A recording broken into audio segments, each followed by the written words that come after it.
for part 2 of this chapter, we're going to continue our discussion with how we price risk, or how investors ultimately are compensated for risk. And we'll talk a little bit about how diversification works and how we get paid for diversifying portfolios. So, first of all, let's talk about large portfolios themselves. One of the things that we're going to find is that the theories of risk and return, and how increased risks and impact or have influence on price, those theories work quite well when you're talking about large portfolios. They don't necessarily hold as true when you talk about individual stocks. So the theory of investment analysis is really predicated on the idea that people want to hold diversified portfolios. So the excess return of an investment is the difference between its average return and the average rate of return on treasury bills. So for small stocks, again, we have this 39.2% is our standard volatility, but now we also then want to calculate the excess return. So we take the return from before, subtract from it the treasury bill rate, and that gets us this 15.1%. So on average, if you invest in small stocks instead of treasury bills, you'll get a 15.1% premium. Likewise, for investing in the stock market, you get about 8.1% as the premium. So how does the market place these? How can you visualize where things fall in this risk return space? So here's the average rates of returns, and down here we have historical volatility or standard deviation. And what we find is that the major categories of investments, right? We have treasury bills, corporate bonds, then we have large stocks, medium stocks, small stocks, and a world portfolio. They fall pretty closely on a straight line with the relationship between the risk and return. So it appears that as things have higher returns, they also exhibit more standard deviation or more risk. So is there a positive relationship between, again, the returns of individual stocks and the risk of individual stocks? And here's where we were talking a little bit earlier. It's not a precise relationship. There are some differences that we'll notice when you go from portfolios to talk about individual stocks. So here's where our stocks fall here. There's 500 stocks, averaged obviously by size. So the top 50 stocks are in, pretty much most of them are in this range, right? In the middle range here, where the next 349 odd stocks are. And then again, you can see that the smaller stocks from 401 to 500 are a little bit further west. So east, excuse me. So it does appear that there is some relationship, although it's not as crystal clear and not as straight line, certainly, as what it is when we talk about these larger asset sizes or portfolio sizes. So what are the common risks that we have to worry about? Well, your book talks about something called common risk.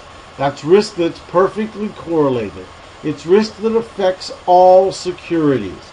Historically, we might refer to common risk as market risk or systematic risk. Independent risk is risk that's uncorrelated. It only affects a particular security or a particular company. We've talked about this in the past. We refer to this as being company-specific risk. So diversification is a statistical process where we average out these independent risks. These things that are uncorrelated with each other they offset each other as you get a larger and larger portfolio. So in the end, these independent risks are netted out, if you will. So what are you left with? If you have a large portfolio, you should only be left with common risk or market risk. So again, here are definitions. Firm-specific news, right? Good or news about a company, that is firm-specific risk. It only affects individual companies. Market-wide news, though, is stuff that's going to affect the economy. It's going to affect all stocks. So if you think about the impact of news, what news will have an impact on a well-diversified portfolio? Well, only this market-wide news should have an impact if you have a big enough portfolio. But if you have a portfolio with only 2, 3, 4 stocks in it, firm-specific news also could have a big impact on the returns for that particular portfolio. So let's continue again with some terminology, if you will. Independent risks come from this firm-specific news, but we have these other phrases, these other terms that all represent independent risk. Company-specific or firm-specific, unsystematic risk, diversifiable risk. All of these things describe this independent risk that's not related, that is, has no relationship from company to company. Common risks, again, are the risks that come from those things that impact everything, because there is a correlation between the news and all assets. So in this case, we have these other terms, and again, the one we use most frequently is the market risk. But again, as this next thing says here, says undiversifiable risk is what this risk is. It is, you can't get rid of it by changing the size of a portfolio. So next, where do we go next? When many stocks are combined, those firm-specific risks, again, average out, and again, we use the phrase, they are diversified away. This systematic risk, again, this is rather repetitive, but it's very important. This systematic risk ultimately then is those impacts, those events that no matter how hard you try, you can't eliminate the impact from the portfolio. And I might add, it doesn't necessarily have to be good things or bad things. It could be good things. Firms are affected by both of these things. So they carry both kinds of risk. But again, it's only the unsystematic risk goes away. So therefore the volatility is going to decline until we only end up with this systematic risk. So we should see, as we create portfolios and we add more and more things together, part of the risk disappears, and that should eliminate some of the uncertainty, not all of it, but some of the uncertainty inside of our portfolios. So the risk premium for diversifiable risk is zero. In other words, investors do not get compensated for taking on diversifiable risk. So if you have a very small portfolio, you may be getting a decent rate of return, but what's happening is you're not getting compensated for some of the risks that you're taking. So again, investors can earn additional premiums. They can earn more money without taking on additional risk. That's the idea of diversifying. Investors can eliminate firm-specific risk for free. All they have to do is spread their money out to other investments. Again, the risk premium is determined by the systematic risk. Has no influence from those firm-specific kinds of events that impact the company.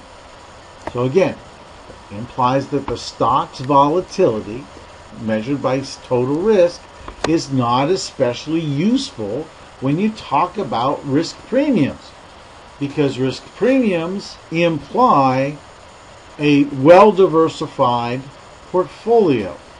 So if total risk is not the right measure, what measurement should we have?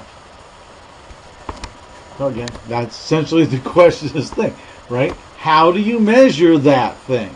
How do you measure that systematic change when you're looking at securities? We would like to know how sensitive stocks are to systematic risk. If a stock changes by 1%, what was the change that happened in the systematic risk factors or characteristics of that company?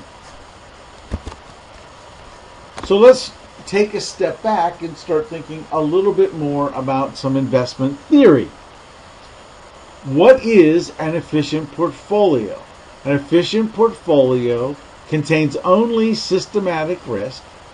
There's no way to reduce the volatility of this portfolio without lowering its expected return. So it is a well-diversified portfolio that has the highest possible return it can get without changing its risk. The market portfolio is an efficient portfolio. It's a portfolio that contains all the shares and securities that are in the market. Now, of course, we can't measure that thing. You can't measure all the securities and assets that are in the market and put that into a market portfolio. So research proxies or substitutes in the S&P 500 as a proxy or a next best measurement, if you will, of the stock market or of the market portfolio. So how do we measure this risk? We know what the market is now. It's the S&P 500.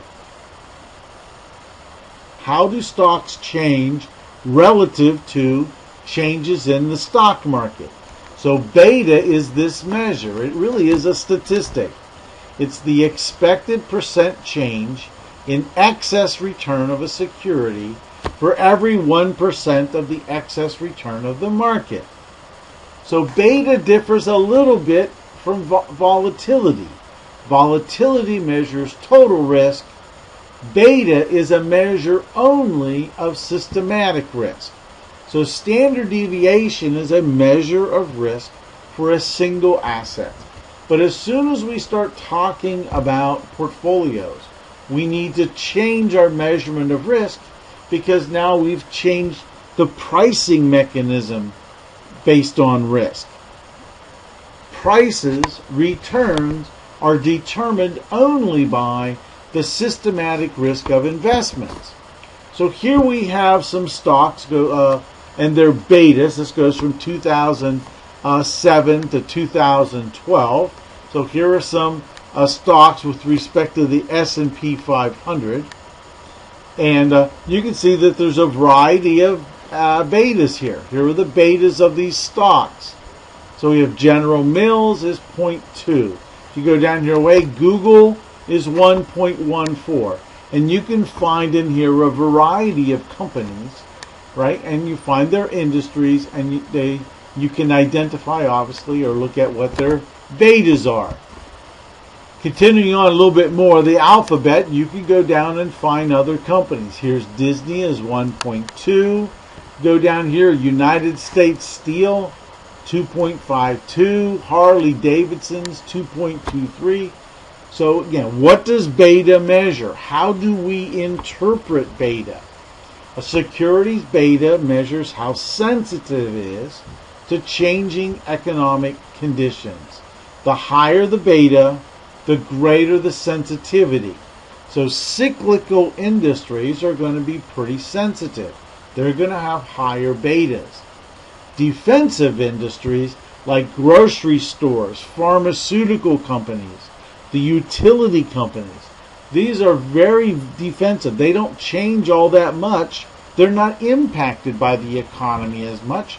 So those types of industries and the stocks within those industries should have relatively low betas. So again, how do we work our way through beta and ultimately get to the cost of financing? We want to estimate the risk premium. So what is the market risk premium? It's the difference between what you expect to get in the stock market and the risk-free rate of return. So this market risk premium is what people would earn, or what they would expect to earn, if they had a portfolio that had a beta of 1. Because the market portfolio has a beta of 1. So this is what you would get in excess, your excess return, if you bought, or if you could buy the S&P 500 in total. Now we need to adjust this for beta. Talk about, well, what is the security's ultimate expected return from the marketplace? Well, here's what you get if you buy the market. You get this market risk premium. But now we need to multiply that by beta. So now we have adjusted the market return for the individual riskiness of the security that we're talking about. So this is what's referred to as the risk premium of the security. What return would you expect to get? You expect to get the risk-free rate plus whatever the risk premium is for the individual asset. That equation is often referred to as the capital asset pricing model. Another phrase for this actually is something called the security market line. And it's one of the most important numbers we need to understand how financing is impacted by risk. That is this cost of capital concept. So this chapter has given us some statistical information about how the stock market and how markets in general price the riskiness that's inherent in securities.